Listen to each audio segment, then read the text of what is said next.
नमस्कार, सीएनबीसी आवाज़ मोतीलाल ओसवाल स्टूडियो में आप सभी का स्वागत है। तैयारी करेंगे 10 के दमदार ट्रेड्स की हेडलाइंस के साथ। बाजार में रिकवरी का मोड़, निचले स्तरों से निफ्टी 150 पॉइंट से ज़्यादा सुधर कर 25,000 के पार। HDFC Bank, ICICI Bank, Tata Steel ने दिया सहारा। 400 पॉइंट से ज़्यादा उछला बैंक निफ्टी। मिड कैप और स्मॉल कैप में भी सुधार। बाजार को पसंद आया एचडीएफसी बैंक और आईसीआईसीआई बैंक के तिमाही नतीजे। दोनों शेयर 2% ज्यादा चढ़कर निफ्टी के टॉप गेनर्स में हुए शुमार। नए जॉइंट वेंचर से सोना बीएलडब्ल्यू का शेयर भागा, करीब 3% चढ़कर वायदा का टॉप गेनर बना। चीन की ऑटो कंपनी बीवाईडी से किया करार। जेवी के बाद टेस्ला जैसे बड़े क्लाइंट से जुड़ने की उम्मीद। नए वेंचर में कंपनी की 60% हिस्सेदारी। आज के बिग स्टॉक्स पड़े सटीक। कमजोर नतीजों से एयू बैंक करीब 7% टूटा। वायदा का टॉप लूजर बना। पहली तिमाही में अनुमान से ज्यादा घटा मार्जिन्स। उधर एनपीएस पर आरबीआई की सख्ती से एक्सिस बैंक करीब 1.5% नीचे।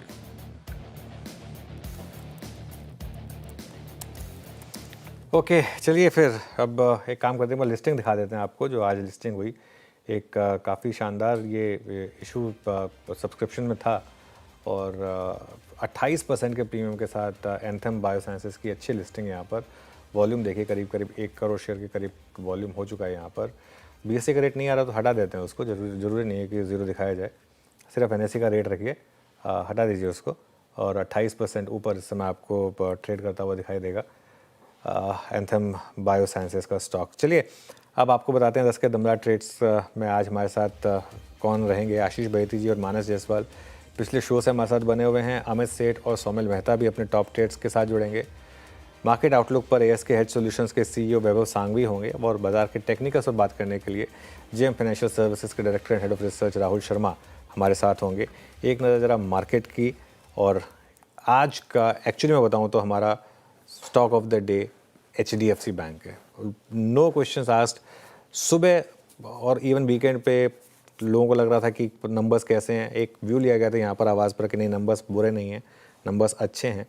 और पोजीशनिंग जिस हिसाब से स्टॉक की, आज शॉर्ट कवरिंग आ सकती है। और ये देखिए क्या शानदार कंट्रीब्यूशन इस समय एचडीएफसी बैंक का। निफ्टी का कंट्रीब्यूशन देखिए। आज मैं सिर्फ इस पर क्यों फोकस करना चाहता हूँ कि निफ्टी और निफ्टी बैंक दोनों का कंट्रीब्यूशन देखिए। Power of HDFC bank and power of ICICI bank. Nifty पर करीब 130 पॉइंट का कंट्रीब्यूशन, और निफ्टी बैंक में, जी हाँ, निफ्टी बैंक जो कि 370 पॉइंट ऊपर है, इसमें करीब 600 पॉइंट का कंट्रीब्यूशन। 600 पॉइंट का कंट्रीब्यूशन सिर्फ एचडीएफसी बैंक और आईसीआईसीआई बैंक की वजह से। वीरू, तो ये थी अब तक की छोटी सी समरी बाजार की, और सबसे जो निर्णायक, अहम और मजबूत भूमिका निभाई वो थी एचडीएफसी बैंक और आईसीआईसीआई बैंक। अगर बाजार में आप स्थिरता देख रहे हैं तो निफ्टी आपकी स्क्रीन पे 25,025 पे। अब इस पैनल से बातचीत करते हैं। आशीष बहेती जी, मानस जी पिछले कार्यक्रम से इस कार्यक्रम में भी आपको दिखाई देंगे अपने व्यू के लिए। अमित सेठ और सौमिल मेहता फ्रेश पर्सपेक्टिव लेके, ताज़ा तरीन नज़रिया लेके जुड़े हैं इस वक्त। आप सभी को नमस्कार। सौमिल, गुड मॉर्निंग, सुप्रभात। आपके 2 ट्रेड्स क्या रहेंगे इस वक्त के? मेरा पहला ट्रेड होगा नेशनल एल्यूमिनियम पर। मेटल्स बहुत अच्छे लग रहे हैं, मेटल्स में ब्रेकआउट देखा गया है, टाटा स्टील और दूसरे सब स्टॉक्स में भी। नेशनल एल्यूमिनियम में भी सिमिलर एक कंसोलिडेशन ऊपर की तरफ टूटा है, 2040 डेली पे सपोर्ट लिया है। तो स्टॉप लॉस होंगे 189.50 और टारगेट्स ऊपर में 205 के होंगे। दूसरा मेरा स्टॉक है बजाज फिनसर्व। बजाज फिनसर्व में एक बहुत बड़ा ट्रायंगल पैटर्न बन रहा है और मैं समझता हूँ कि इस बार ब्रेकआउट मिल जाएगा। प्रीएम्प्ट कर रहा हूँ इसमें। स्टॉप लॉस होगा 2015 और टारगेट होगा 2100। ये शॉर्ट टर्म टारगेट्स है, मीडियम टर्म में भी ये बहुत ही अच्छा लग रहा है। Okay, Amit ji good morning. Amit ji बताइए आपकी ट्रेड्स इस समय की। जी good morning Anuj ji, good morning Viren ji and everybody on the panel. Anuj ji, cement sector काफी स्ट्रॉन्ग लग रहा है यहाँ पे। सीमेंट में अल्ट्राटेक सीमेंट की ऑलरेडी बात हो चुकी है। उसके अलावा जो मुझे स्टॉक अच्छा लग रहा है that is Ambuja cement. Ambuja cement लगभग 607 पे ट्रेड कर रहा है। यहाँ पे देखिए तो स्टॉक ने अपना वीकली रेजिस्टेंस क्रॉस किया और पिछले कम से कम 10 दिनों के एक नैरो रेंज का एक रेंज ब्रेकआउट दिया है अंबुजा सीमेंट ने। तो करंटली 607 का प्राइस है अंबुजा सीमेंट का। टारगेट रहेगा 625 का और स्टॉप लॉस हमारे रहेंगे 597 रुपीज के। दूसरा स्टॉक जो मुझे पसंद आ रहा है, थोड़ा सा प्रीएम्प्ट कर रहा हूँ, that will be real estate से डीएलएफ। डीएलएफ का भी स्ट्रक्चर अगर देखें तो एक चैनल के पुल बैक के बाद हम देख रहे हैं स्टॉक पिछले 2-3 दिनों से रेस्ट कर रहा है अपना 10 और 20 डेमा पे।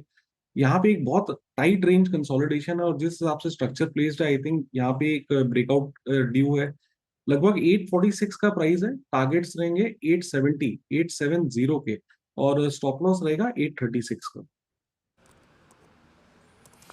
ओके, तो यहाँ पे जो फ्रेश पर्सपेक्टिव मुताबिक जो 4 ट्रेड्स थे वो आ चुके हैं। अब चलते हैं चंदन के पास, मानस जी के पास। मानस जी, आपके 2 ट्रेड्स। तो देखिए, पहले आईसीआईसीआई बैंक पे खरीदारी करने की राय रहेगी। यहाँ पर कंसोलिडेशन देखने को मिल रहा था, लेकिन अब ऐसा लग रहा है कि स्टॉक बिल्कुल तैयार है एक फ्रेश ब्रेकआउट के लिए। तो आईसीआईसीआई बैंक में करंट लेवल्स पे खरीदारी की जा सकती है। आपके जो स्टॉप लॉसेस है वो 1439 के रहेंगे और टारगेट 1500 के रहेंगे। अल्ट्राटेक दूसरा स्टॉक अल्ट्राटेक है, क्योंकि यहाँ पर भी अगर आप देखें तो कंसोलिडेशन के बाद स्टॉक बिल्कुल तैयार है। एक एक्चुअली फ्रेश ब्रेकआउट ऑलरेडी हमने फ्लैग पैटर्न का ब्रेकआउट ऑलरेडी देख लिया है। तो अल्ट्राटेक पे खरीदारी करेंगे, 12,524 का स्टॉप लॉस लगा लेंगे, 12,900 के टारगेट्स पॉसिबल है। ओके, अब आशीष जी के पास चला जाए। आशीष जी, बताइए आपकी 2 ट्रेड्स। जी अनुज जी, पहला जो ट्रेड रहेगा वो सीडीएसएल में बाय रहेगा। हमें लग रहा है कि ये पूरा थीम वापस पिकअप कर रहा है और यहाँ पे सीडीएसएल प्रेफर्ड पिक रहेगी। 1690 का स्टॉप लॉस लगाकर सीडीएसएल खरीदारी की सलाह रहेगी। 1750 का पहला टारगेट और 1790 के दूसरे टारगेट के लिए। दूसरा जो स्टॉक में अच्छा लग रहा है वो कोटक बैंक का। हमें लग रहा है कि जिस हिसाब से बैंक में मोमेंटम बन रहा है, कोटक बैंक काफी स्ट्रेंथ दिखा रहा है। तो 2100 का स्टॉप लॉस लगाकर यहाँ खरीदारी की सलाह रहेगी। 2200 का पहला टारगेट और 2250 के दूसरे टारगेट के लिए इसमें पोजीशन बनाई जा सकती है। ओके, चलिए, तो ये इस समय कुछ ट्रेड्स आपके लिए मार्केट में। अब एक काम करते हैं, हमारे साथ अब एएसके एज सॉल्यूशंस के सीईओ वैभव सांघवी जुड़े हैं, जिनके पास फंड मैनेजमेंट में करीब 2 दशक का अनुभव है। एएसके से पहले एवेंडस, एम्बिट और डीएसपी मेरिल लिंच में भी काम कर चुके हैं। वैभव जी, गुड मॉर्निंग। सबसे पहले बात करते हैं आज के सबसे बड़े ट्रिगर की। आज जिस तरीके से एचडीएफसी बैंक और आईसीआईसीआई बैंक में शानदार मोमेंटम आया, क्या ये मार्केट के लिए अब एक ट्रिगर का काम कर सकते हैं, और क्या बैंक्स लीड कर सकते हैं मार्केट की रिकवरी को?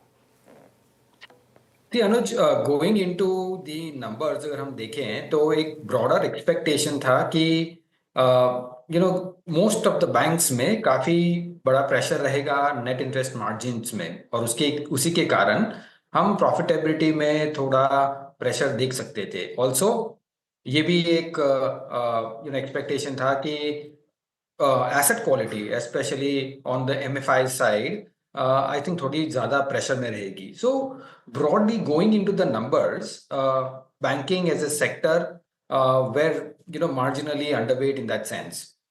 Now that कि हमने banking के results देखे हुए हैं, I'm not going to kind of particularly speak on an individual name, but broader basis perspective हमें जितना दिख रहा है उसमें इतना pressure नहीं दिख रहा है from net interest margins perspective. They have been able to navigate it much better. अलग अलग levers kind of they have applied, और उसी के कारण हमें लगता है कि यहाँ से at least from a medium to longer term perspective हम देख सकते हैं कि ये क्वार्टर या नेक्स्ट क्वार्टर में प्रॉबेबली बॉटम आउट हो जानी चाहिए on an overall basis. So yes, अगर इन्वेस्टमेंट्स को देखते हैं at least for a 12 to 24 months perspective, तो there is a full possibility के लार्ज कैप प्राइवेट बैंक्स में lead the show. Overall market पर क्या व्यू बन रहा है अब आपका, वैभव जी? मार्केट में एक रैली आई, लेकिन पिछले 3 हफ्ते से काफ़ी कंसोलिडेशन रहा, डिक्लाइन भी आई। अर्निंग सीजन ओवरऑल शायद मार्केट को उतना पसंद नहीं आया, खासतौर से जो पहले कुछ नंबर्स थे। अभी ओवरऑल मार्केट पर क्या व्यू है आपका? See, overall, I think market consolidation के दौर से गुजरेगा। It will take some time, to continue with that consolidation. उसका रीजन यही है कि बहुत ही मिक्स्ड रिजल्ट आए हैं, बहुत मिक्स्ड सेक्टरल ट्रेंड्स भी आए हैं। हमने देखा कि काफी प्रेशर था आईटी सेक्टर में from an earning standpoint, whereas banking में भी थोड़े मिक्स्ड नंबर्स भी आए हैं on an overall basis. So हमें लगता है कि let the result season pass by, एक आकलन करेंगे कि रिजल्ट्स किस बाजू बैठ रहे हैं और कितने क्वार्टर्स के अंदर रिकवरी पॉसिबल है इन terms of the momentum of earnings. ये देख के कि at the same time from an economic stand point जिस हिसाब से high improve a bit. So going into the festive season, जब हम consumption as a kicker देखेंगे, तभी हमें लगता है कि ये market on overall consolidation zone के बाहर निकल सकता है। ओके वैभव जी, गुड मॉर्निंग। वीरेंद्र बोल रहा हूँ। एक होता है स्क्रीन पे जो प्राइस एक्शन बहुत स्ट्रांग है, जिसको हमें रिस्पेक्ट करनी चाहिए, चाहे वो आप ट्रेडर हो चाहे इन्वेस्टर हो। सीमेंट में वाकई स्ट्रांग मूव विजिबल हैं और ये पूरे साल अब तक 6 महीने में बीते 6 महीने में परसिस्ट कर रही है। अल्ट्राटेक सीमेंट इसको लीड कर रहा है। हालांकि आप स्टॉक स्पेसिफिक टिप्पणी नहीं करेंगे, बट ये स्ट्रेंथ आपको कैसी लग रही है, सस्टेनेबल, और बतौर मतलब इन्वेस्टर क्या इसे अप्रोच करना चाहिए, इसे चेस करना चाहिए इस वक्त? श्योर वीरेंद्र, आई थिंक अगर हम सीमेंट सेक्टर की बात करें तो there are few positive for sure कि जिस हिसाब से बढ़ोतरी हुई है सीमेंट प्राइसेस में, वो स्टेबलाइज्ड है on the higher level. Of course monsoon जब आते हैं तो there is a marginal downtick, ये हम सीजनल ट्रेंड भी होता है। और एक और नजरिया भी देख सकते हैं इसमें कि why the longer term stories on a secular basis will continue to grow 7% volume growth over a longer period of time, but cement prices in terms of the stock prices perform करते हैं, उसमें भी seasonality होती है। तो generally typically हम देखते हैं तो जुलाई अगस्त ऐसा महीना होता है जहां ये स्टॉक्स जनरली आउट परफॉर्म करते हैं और बाद में kind of tapers down. Purely second quarter के रिजल्ट जब एक्सपेक्टेशंस आते हैं तो वो थोड़े मीडियोकर होते हैं। So, while yes, longer term secular basis, ये industry और very gradual basis, being a material sector, वो अपनी cyclicality से चलेंगे। But from a fundamental perspective, I think cement price जिस हिसाब से बढ़े हैं और वो काफी stabilize हो रहे हैं at the higher level, are positive from a medium to long term basis. But खास करके ध्यान रखना चाहिए कि seasonality also affects the stock price performance. No doubt about that, वो फैक्टर परसिस्ट करता है। ये मीनवाइल निफ्टी बैंक 56,742 पे मैंने नोट करके रखा था, मैंने सोचा अलर्ट कर देता हूँ, इज अ डे हाई और हिट कर रहा है अपने 20 डे मार्क को, जिसने शुक्रवार को क्लोज किया था, मतलब वायलेट किया था। और अब निजी बैंकों के साथ साथ सरकारी bank and most specially SBI आके पार्टिसिपेट करता हुआ, एसबीआई भी अब दिन के सर्वोच्च स्तरों पे। अच्छा, एक दो थीम और पकड़ते हैं यहाँ पर जिसमें प्राइस डैमेज हो चुका है पिछले 1 महीने में। मई में उस ऑपरेशन सिंदूर के बाद जो डिफेंस में मूव आया था वैभव जी, उसके बाद एक ताबड़तोड़ तेजी थी, बट अब प्राइस सेटल हुए, थोड़ी सी कूलिंग ऑफ हुई है। ये कूलिंग ऑफ आपको थोड़ी सी मतलब चेस करने लायक लग रही है क्या? आई मीन 5, 7, 8, 10% स्टॉक्स ऊपर से रिट्रेस हो चुके हैं, इन पर आपका टेक क्या है इस वक्त? आई थिंक ब्रॉडर टर्म और इनफैक्ट लॉन्गर टर्म अपॉर्चुनिटी देखते हैं तो काफी बढ़िया अपॉर्चुनिटी है defence as a sector. Of course operation Sindoor के बाद जिस हिसाब से हमने रैली देखी तो वैल्यूएशंस थोड़े रिच हुए हैं, और प्रोबेबली क्वार्टरली नंबर्स की भी राह देख रहे हैं जहां मार्जिन को फोकस करेंगे, एग्जीक्यूशन को फोकस करेंगे और इंक्रीमेंटल ऑर्डर्स कैसे बिहेव करते हैं उसको भी फोकस करेंगे। While the longer term as I mention कि थीम बहुत ही बढ़िया है, ध्यान रखना चाहिए कि कौन से वैल्यूएशंस पे हमें मिल रहे हैं। Of course at any decline I think ये सेगमेंट में अट्रैक्टिव अपॉर्चुनिटी बन सकती है। हमारा व्यू नेगेटिव नहीं है, we will only just wait for better price to enter the whole segment. Okay, चलिए ये इस समय डिफेंस पर बात था। आपको अब तक आईटी के नंबर्स कैसे लगे वैभव जी, और आईटी में इस समय आप ओवरवेट हैं या underweight? I think IT currently हम न्यूट्रल है। वी वेर एक्सपेक्टिंग के क्वार्टरली रिजल्ट्स या क्वार्टरली कमेंट्रीज के बाद हम एक कंस्ट्रक्टिव व्यू बनाएं इसमें, लेकिन जिस हिसाब से कमेंट्री आई है, जिस हिसाब से डिस्क्रेशनरी स्पेंड का दौर रहा है और जिस हिसाब से मार्जिन प्रेशर्स भी रहे हैं, आई थिंक हमें लगता है कि यहाँ हम और थोड़ी टाइम वेट करेंगे before taking a constructive view. The reason is के हम आर्टिफिशियल इंटेलिजेंस का जो जनरेटिव एआई एलएलएम के कैपेबिलिटी जो है, वो जिस हिसाब से इंडस्ट्री का ट्रेंड बदल रहे हैं, growth from a cost perspective और from a potential ordering perspective as well, हमें लगता है ये मार्जिन प्रेशर कंटिन्यूड रहेंगे। बिकॉज ओवरऑल जो भी कंपनीज स्पेंड कर रही हैं वो if they are spending say $100 for a value of $100 to be received in IT services, at this point in time because of the AI, हमें लगता है कि वो $100 पे करके और $200 या $300 का सर्विसेज भी पॉसिबिलिटी है ले, purely because कि 35 to 40% of the coding now globally is now starting to get done with artificial intelligence. So हमें लगता है कि ये revenue pressures और margin pressures closely watch करने चाहिए, इसलिए we are not getting very constructive at this point in time in spite of bad price performance from an IT sector. Okay ये ईएमएस स्पेस में काफ़ी शानदार गेंस रहे, अब तो ज़्यादातर स्टॉक्स F&O का भी हिस्सा बन गए हैं। यहाँ पर आपका क्या व्यू है, पोर्टफोलियो में है क्या आपके ये stocks? See, I think EMS structurally, of course, valuations देखने बहुत ही जरूरी है, but from a overall business standpoint, structural opportunity on a whole EMS segment remains very, very robust. So हर एक डिक्लाइन पे आई थिंक ये पूरे सेगमेंट में अपॉर्चुनिटी बनती दिख रही है।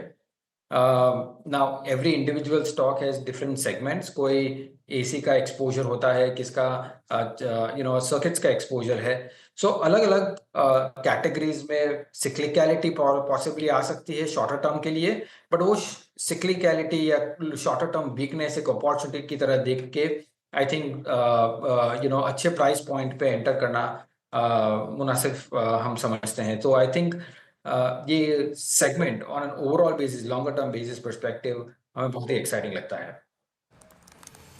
अच्छा वैभव जी, एक थीम जो अभी तक ठंडी पड़ी हुई है और मतलब कोई बहुत स्ट्रॉन्ग पुल बैक नहीं आया, स्टॉक स्पेसिफिक एक्शन भी बहुत स्ट्रॉन्ग नहीं है, वो है ऑटो स्पेस।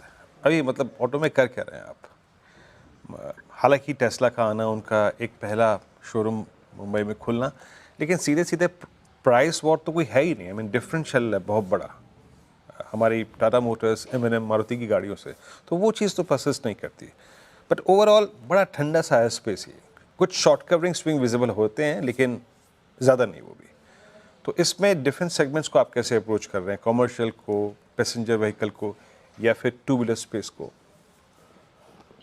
आई थिंक अगर हम ऑटो सेगमेंट की बात करें और अगर क्लासिफाई करें टू व्हीलर्स में, पीवीज में, सीवीज में which is commercial vehicles, and lastly tractors, तो हमें लगता है कि वन रूरल रिकवरी जिस हिसाब से हो रही है, monsoons have been very good, sowing patterns भी बहुत ही बेहतर रहे हैं, disposable income on the rural side is increasing as well as on the urban side, but generally I think tractors एक सेगमेंट है जहां हम थोड़ा मोमेंटम देख सकते हैं आगे चल के। सेकेंडली हमें ये भी लगता है कि because of the support from central bank in terms of interest rates, because of tax rebates, consumption as a basket बेहतर करना चाहिए, और उसी में हम जब ऑटोज को रखते हैं तो डिस्क्रिशनरी स्पेंड गिनेंगे, और खास करके जो टू व्हीलर्स हैं, मास सेगमेंट की टू व्हीलर्स हैं, हमें लगता है कि वहां थोड़ी ट्रैक्शन आ जानी चाहिए। लास्टली कि फेस्टिवल सीजन ये इस बार थोड़ी अर्ली है, सो पॉसिबली है कि हम नंबर्स में अर्लियर ट्रैक्शन देख पाएंगे, especially from the two wheeler perspective. Of course, four wheelers over a period of time better रहेंगे, but ऑटोज में हमारा व्यू कंस्ट्रक्टिव हो रहा है। ओके अच्छा, एक दो पॉकेट्स को और देख लेते हैं जहाँ पे प्राइस एक्शन बीच में स्ट्रॉन्ग हो गए थे, और या फिर एटलीस्ट बाबू जी कुछ स्टॉक स्पेसिफिक एक्शन बहुत अच्छे थे। वाइट गुड सेगमेंट, ये जो गर्मियों का सीजन गया, खैर अब तो आप एक ऐसे फेज में जब टेम्परेचर अलॉन्ग विद ह्यूमिडिटी काफ़ी हाई होता है, ये वाइट गुड सेगमेंट में आपकी रुचि है इस वक्त इस प्राइस पे? See, I think too many moving parts here. Of course, the summer season बहुत ही weak रही है, but overall अगर हम broader structural opportunity की बात करें तो let's take example of ACs, refrigerators और probably washing machines. हमें लगता है कि ये as a penetration from an overall population perspective अभी भी काफी लो है। So from a growth perspective, longer term, I think business opportunity definitely है। Of course, cyclicality on a shorter term perspective, say for example last summer season weak था, तो ये annual numbers अगर हम FY26 देखेंगे तो वो compared to FY25 और जो growth expectations थी वहाँ weak हो सकते हैं, right? But I think again this is more of cyclical kind of trend. Broader अगर हम कंजम्पशन में अगर मोमेंटम देखेंगे और penetration from an overall category perspective देखते हैं तो अपॉर्चुनिटी श्योरली है. So on declines on weaker numbers, अगर ये स्टॉक्स करेक्ट होते हैं तो आई थिंक ये अपॉर्चुनिटी अच्छी दे सकते हैं at the low levels, but not at these levels for sure. Vaibhav ji, शुक्रिया आज हमारे साथ जुड़ने के लिए और इन सब टॉपिक्स पर बात करने के लिए। अब आगे बढ़े, हमारे साथ जेएम फाइनेंशियल सर्विसेज के डायरेक्टर और रिसर्च हेड राहुल शर्मा जुड़े हैं। Rahul ji, good morning. आज तो बैंक निफ्टी ने कमाल कर दिया, ये क्या किसी तरीके का एक टर्न अराउंड माना जाए इसे, और क्या ये अब लीड कर सकता है मार्केट को? वेरी गुड मॉर्निंग अनुज। देखिए, पिछले वीक दो बार आपके शो पे हमने क्लियर एक व्यू दिया था कि बाय ऑन डिप की रणनीति रखी है, और आज के सेशन में क्लियरली वो बाय ऑन डिप का जो सेटअप है प्ले आउट होता हुआ दिख रहा है। देखिए, निफ्टी के जो टॉप 3 वेटेज वाले स्टॉक्स है उनके रिजल्ट हो चुके हैं, यानी कि आईसीआईसीआई बैंक, एचडीएफसी बैंक और रिलायंस इंडस्ट्रीज। इन तीनों का अगर हम वेटेज मिला ले तो 31% वेट है। तो ओवरऑल जो बड़े बड़े बिग बॉयज जो है उनके रिजल्ट्स हो चुके हैं, और मार्केट ने वर्स्ट केस सिनेरियो आज का जो सुबह का लो है 24,880 ऑड उतना लगाया है। तो मेरा ये मानना है कि निफ्टी यहां से आपको तेज होता हुआ दिखेगा। इनफैक्ट 25,100 के ऊपर अगर क्लोजिंग आ जाती है तो जो फ्राइडे को जो कॉल राइटर्स मार्केट के अंदर आए थे उनको स्क्वीज होता हुआ देखने मिलेगा, और निफ्टी फिर मुझे लगता है कि आने वाले समय में आपको 25,500 इनफैक्ट 26,000 तक का भी व्यू दिखा सकता है। तो हमारा व्यू ये है कि अगर बाय ऑन डिप की रणनीति अभी भी इंटैक्ट है, अगर इंट्राडे में आज कोई वोलेटिलिटी आती है तो बाय करे, और ओवरऑल हमें लगता है कि बैंक निफ्टी यहां पर लीड कर सकता है। अब इसका रीजन सिंपल है कि बैंक निफ्टी के अंदर जो एक ब्रेकडाउन आया फ्राइडे को, उसका आज इमीडिएट हमें एक रिवर्सल देखने को मिल रहा है आज के सेशन में। और अगर हम 56,000 के ऊपर क्लोज हो जाते हैं तो मेरा ये मानना है बैंक निफ्टी के अंदर एक तरह से शॉर्ट कवरिंग रैली आ सकती है। लास्ट वीक काफी शॉर्ट्स यहाँ पर ऐड हुए थे, तो शॉर्ट स्क्वीज जो है 57,000 स्पॉट लेवल के ऊपर बैंक निफ्टी में आता हुआ दिख सकता है। और मुझे लगता है कि फिर गेट्स ओपन हो जाएंगे बैंक निफ्टी में तकरीबन 59,500 से लेकर 60,000 तक के मंथली टारगेट्स के लिए। तो पोजिशनली हमें लगता है कि मार्केट यहाँ पर बढ़िया है। जो एक कंसर्न था बड़े रिजल्ट्स को लेकर, वो मार्केट ने आज 1 घंटे के सेशन में क्लियर कर दिया है कि मार्केट्स आर नॉट स्केर्ड। और हमें लगता है कि क्लोजिंग बेसिस पर जैसे जैसे पड़ाव क्रॉस होंगे निफ्टी के अंदर और निफ्टी बैंक निफ्टी दोनों के अंदर और शॉर्ट कवरिंग आती हुई दिखेगी, और बाजार एक तरह से नए हाई की तरफ जाता हुआ दिख सकता है। ओके, अच्छा राहुल जी, गुड मॉर्निंग। ये कैपिटल मार्केट थीम में जो आज रिवाइवल है, लुक एट बीएससी, अच्छा मूव जनरेट करता हुआ, सीडीएसएल, एंजल वन, अभी ट्रेड व्यू क्या है आपका यहाँ पर? मैं कोई बहुत बड़ी लंबी चौड़ी कॉल की बात नहीं कर रहा हूँ, लेकिन शॉर्ट टर्म ट्रेड व्यू क्या है आपका यहाँ पर? जी हाँ, देखिए Virendra ji, in fact BSc CDSL दोनों के चार्ट्स हमें काफी बढ़िया लगते हैं। लास्ट वीक हमने बीएससी का आपको व्यू भी दिया था कि एज एन इन्वेस्टर इसमें इन्वेस्ट करके चले। एक डीप करेक्शन स्टॉक के अंदर हो चुका है, और हमें लगता है कि स्टॉक तैयार है यहाँ पर एक बेस बनाकर बाउंस बैक देने का। तो अगर ट्रेडिंग के हिसाब से देखें तो मुझे लगता है तकरीबन 2700 तक के टारगेट्स बीएससी में देखने को मिल सकते हैं। और जहां तक सीडीएसएल का सवाल है, यहाँ पर रिलेटिवली और भी बेहतर सेटअप है, क्योंकि ये स्टॉक में जरा भी करेक्शन देखने नहीं मिला और एक तरह से हायर लो बनाया डेली चार्ट्स के ऊपर। तो मेरे हिसाब से यहाँ पर आपको 1770 1800 तक के टारगेट्स आपको सीडीएसएल में शॉर्ट टर्म के हिसाब से देखने को मिल सकते हैं। दूसरा, आई थिंक एक सेक्टर है जहां पर मैं ऐड करना चाहूंगा, निफ्टी रियलिटी इंडेक्स ने एक अच्छा रिवर्सल दिया है प्रीवियस वीक में। इनफैक्ट प्रीवियस वीक में ओवरऑल मार्केट में मंदी होने के बावजूद रियलिटी इंडेक्स काफी मजबूत खड़ा रहा, और इसमें डीएलएफ का सेटअप हमें काफी प्रॉमिसिंग लगता है। डीएलएफ हमें लगता है कि 845 825 की रेंज में अक्यूमुलेट करना चाहिए।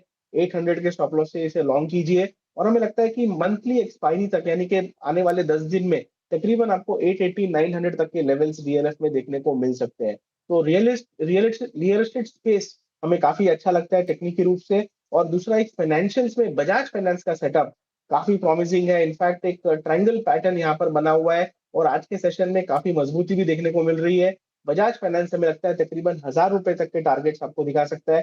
तो 920 के स्टॉप लॉस से बाय करने की राय रहेगी बजाज फाइनेंस में भी। ओके, चलिए, तो ये इस समय कुछ स्टॉक स्पेसिफिक व्यूज। कुछ मिड कैप आइडिया जो आपको पसंद आ रहा हो इस समय, कुछ छोटे स्टॉक्स में?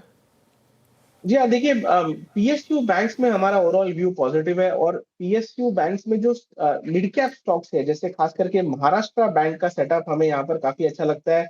पिछले वीक की मंदी में यहाँ पर अभी भी इनफैक्ट हायर लोग का जो सेटअप है वो बना हुआ है, और स्ट्रक्चरली हमें लगता है तकरीबन 65 रुपीज तक के टारगेट्स आपको यहाँ पर शॉर्ट टर्म में देखने को मिल सकते हैं। तो महाराष्ट्र बैंक को बाई किया जा सकता है मिड कैप में, और ओवरऑल हमें लगता है कि पीएसयू बैंक्स में एक तरह से रैली वापस आती हुई दिख सकती है। इस ट्रेड के लिए स्टॉप लॉस रहेगा 55 रुपए का, और 65 रुपए तक के टारगेट्स हमें लगता है यहाँ पर देखने को मिल सकते हैं। यहाँ पे पीएसयू बैंक्स का ये आपका व्यू है। एक स्टॉक और लेना चाहूँगा आपकी स्क्रीन पर, दैट्स अंबुजा सीमेंट। इवन आज पूरा सीमेंट देखिए Rahul ji, all time high, range high, multi month highs visible हैं आज। यहाँ पे किस स्टॉक पे कैपिटलाइज करना चाहेंगे आप? क्या अच्छा लेना है यहाँ पर इस वक्त? जी हाँ, सेक्टर लीडर का आज रिजल्ट है अल्ट्राटेक सीमेंट का, और ओवरऑल सेटअप काफी मजबूत है लीडर में भी। इनफैक्ट अंबुजा सीमेंट में रिस्क रिवॉर्ड ज्यादा बेहतर है, बिकॉज ये स्टॉक रिलेटिवली इतना चला नहीं है। यहाँ पर एक पोल एंड फ्लैग पैटर्न का ब्रेकआउट आज के सेशन में हुआ है 600 के ऊपर, तो इसे बाय करके चले। मुझे लगता है कि स्लोली ग्रेजुअली आपको यहाँ पर 650 तक के टारगेट्स देखने को मिल सकते हैं, और शॉर्ट टर्म में मुझे लगता है 625 तक का भाव आपको आता हुआ दिख सकता है। तो 585 के स्टॉप लॉस से बाय करने की राय रहेगी। अंबुजा सीमेंट्स यहाँ से अच्छा चलता हुआ दिख सकता है। ओके, चलिए बहुत बहुत शुक्रिया आज हमारे साथ जुड़ने के लिए राहुल जी, और इस शो को अब यहीं थैंक यू समेटेंगे। Thank you Anuj. Okay, market day high पर और एचडीएफसी बैंक और आईसीआईसीआई बैंक का शानदार परफॉर्मेंस मार्केट को ड्राइव करता हुआ इस शो को समेटेंगे, और उसके बाद श्रेया और कंचन आपके लिए लेकर आएंगे ट्रेडर्स हॉटलाइन।